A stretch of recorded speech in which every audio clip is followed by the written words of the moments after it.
People think real horror comes from ghosts or shadows, but that is not true. The deepest fear comes from something far worse. A human you cannot see. Someone who enters your home without breaking anything. Someone who watches you breathe while you sleep. I never believed this could happen to me until the night I found my front door open, even though I had locked it myself.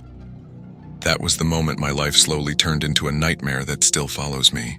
It was an ordinary night, and I had come home late from work, exhausted and thinking about nothing more than sleep. Everything seemed normal at first.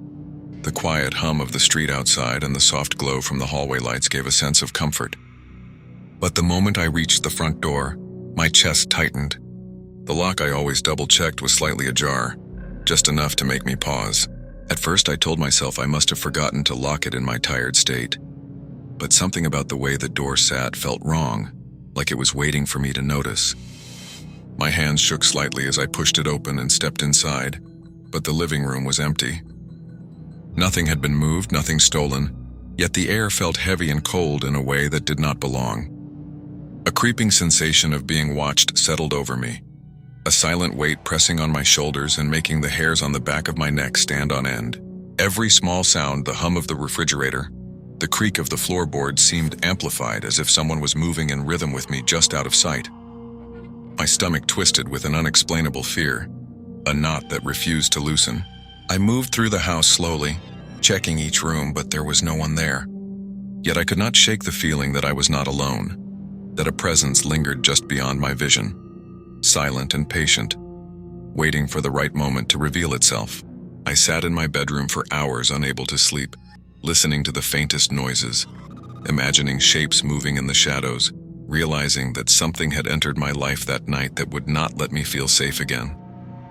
The next night felt heavier than the first, as if the house itself had taken a breath and was holding it, waiting for me to notice.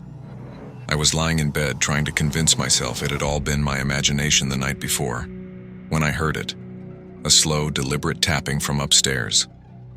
Footsteps, careful and measured, pacing back and forth across the floor above me. My heart hammered in my chest and my body refused to move, frozen by a mix of fear and disbelief.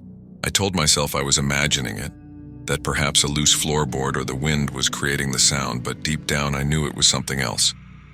Someone or something was up there, moving in a rhythm that was impossible for an empty house to create, and every step pressed heavier on my mind. I lay perfectly still, pretending to sleep, hoping that the presence would pass if it thought I was unaware. The footsteps continued for what felt like hours, slow and deliberate, echoing in the dark spaces between rooms. Finally, in a desperate attempt to confirm what I feared, I whispered hello into the darkness, my voice barely audible to myself. The moment the word left my lips, the footsteps stopped abruptly, as if the thing upstairs had been listening and decided to freeze, waiting. But the pressure did not lift. A suffocating weight settled on my chest, a sensation of being watched that no darkness could hide from.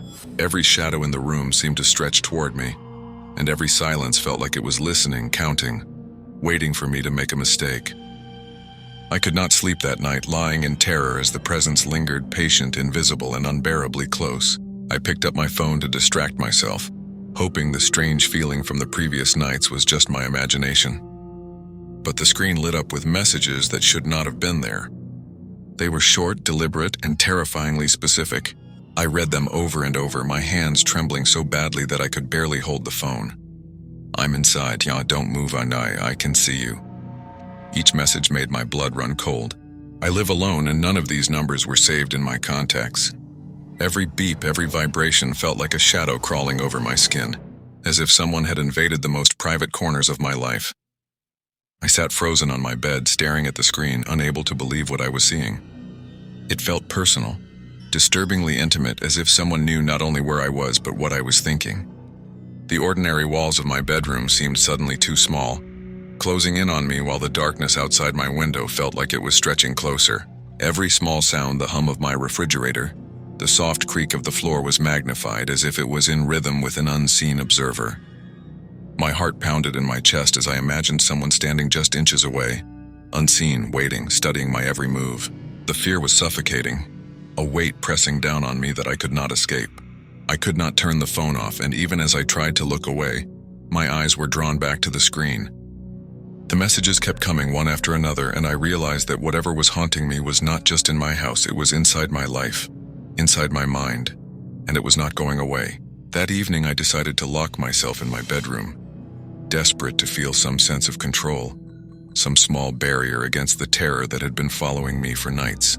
I closed the door, turned the key, and tried to calm my racing heart. For a few moments everything seemed normal, almost peaceful, but then I heard it. A faint rattling coming from my bedroom door, slow and deliberate, as if someone on the other side was testing the lock, trying to push their way in. I froze, my stomach tightening into knots, unsure whether to run or stay put. Every instinct screamed that something was wrong, but the rational part of my mind refused to believe that anyone could be there. Summoning every ounce of courage, I ran to the door and tested the handle, only to find it locked from the inside. Nobody could be there, yet the sense of presence lingered, thick and suffocating. Then I heard a faint scratching from the wall next to my bed, almost imperceptible at first, but growing louder, deliberate, like fingernails dragging across the plaster. My heart raced uncontrollably as I moved closer, but the sound stopped each time I reached for it, mocking me with its silence. I could not sleep that night, lying awake in the dim light, imagining the shadows moving along the walls, listening to every creak of the floorboards, and feeling eyes on me even when I was alone. The sense of being trapped, powerless, and watched was unbearable, and I realized that the terror had become more than a feeling. It had become a part of my home, a part of my life that I could not escape. Days passed, but the sense of being watched never left me. It followed me through the house, down the street, even into the grocery store. At first, I tried to convince myself it was paranoia, but small, unsettling signs began to appear. My curtains, which I never touched, were slightly moved as if someone had brushed past them. Doors that I always double-locked were found ajar without explanation. Shadows appeared in corners where they could not possibly belong, stretching and bending unnaturally in the faint light.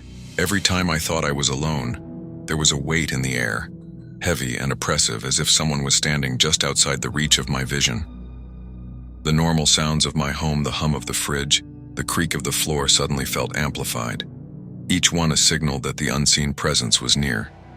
One night, the idea of escaping seemed impossible, and with every passing day, the horror of knowing that someone was always there grew heavier, suffocating, and impossible to ignore. I realized then that this was not supernatural. There was no ghost, no shadow creature, no unseen force. It was real, human, and terrifying in a way that made every precaution feel meaningless. I changed the locks on every door, installed cameras in every corner, and even rearranged my furniture in an attempt to feel safe. But nothing helped. The presence did not leave. I could feel it watching, waiting, following my movements with an awareness that was impossible to explain. Every night as I lay in bed pretending to sleep, I felt the invisible weight press closer, and every noise, the creak of a floorboard, the rustle of curtains, made my heart race with the certainty that I was being observed. Then one night it escalated. I woke suddenly to the sound of my bedroom door slowly creaking open, inch by inch, as if pushed by an invisible hand. My pulse thundered in my ears as I forced myself to look, but the room was empty, silent except for the sound of my own breathing. Just when I thought it might have been my imagination, my phone lit up with a message that froze me in place. "I'm closer than ever." I stared at the screen, my body trembling, and it hit me with a terrifying clarity. Some nightmares do not end. They're not confined to dreams or stories. They follow you into your life, into your home, into the spaces where you should feel safest, and there is no way to escape them. That night I understood the true horror of reality, the kind that cannot be explained, the kind that lingers long after the lights are on and everyone else is asleep.